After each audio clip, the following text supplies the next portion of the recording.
चलिए साथी, आज का मेरा टॉपिक होगा संज्ञा, यानी इंग्लिश में बोलते हैं नाउन। यानी कि नाउन क्या है, संज्ञा। मेरा हिंदी का टॉपिक रहेगा एक संज्ञा। संज्ञा किसी भी नाम को हम संज्ञा कहते हैं, किसी भी नाम को हम संज्ञा कहते हैं।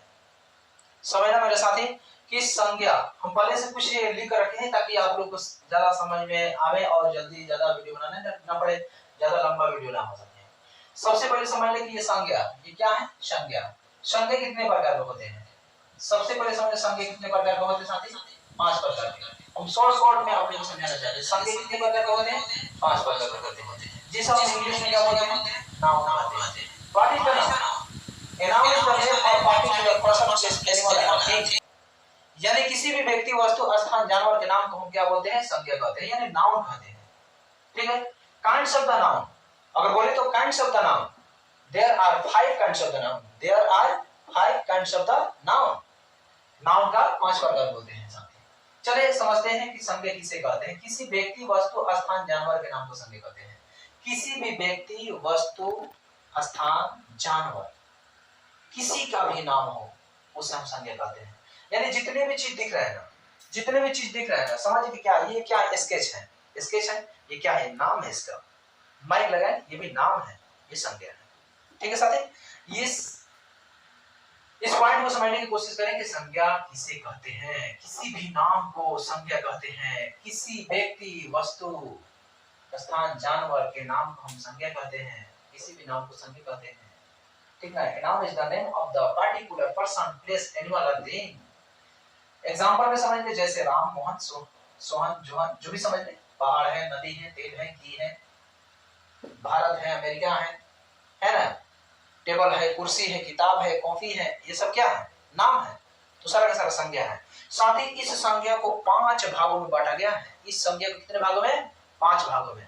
समझना, इस संज्ञा को 5 भागों में बांटा गया है।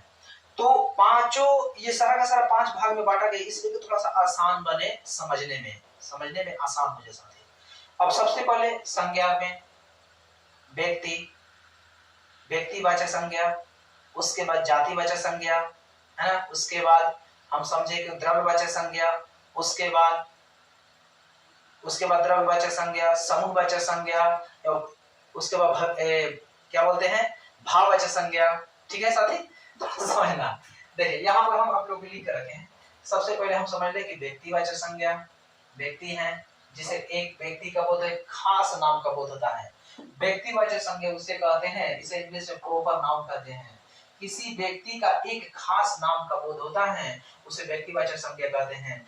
जातिवाचक संज्ञा उसे कहते हैं जिसमें एक ही जाति या श्रेणी का बोध होता है, एक ही जाति या श्रेणी भर का बोध होता है, उसे हम जातिवाचक संज्ञा कहते हैं। जैसे इंग्लिश में कॉमन नाउन कहते हैं, कॉमन का बोध होता है। उसके बाद हम समूहवाचक संज्ञा, जिस संज्ञा से एक समूह या झुंड का बोध होता है, उसे हम क्या बोलते हैं? समूहवाचक संज्ञा कहते हैं। जिसे हम कलेक्टिव कहते हैं, कलेक्टिव नाउन, जिसे कलेक्ट किया जाता है ना, समूह को कलेक्ट किया जाता है, इकट्ठा किया जाता है ना, उसे समूहवाचक संज्ञा कहते हैं।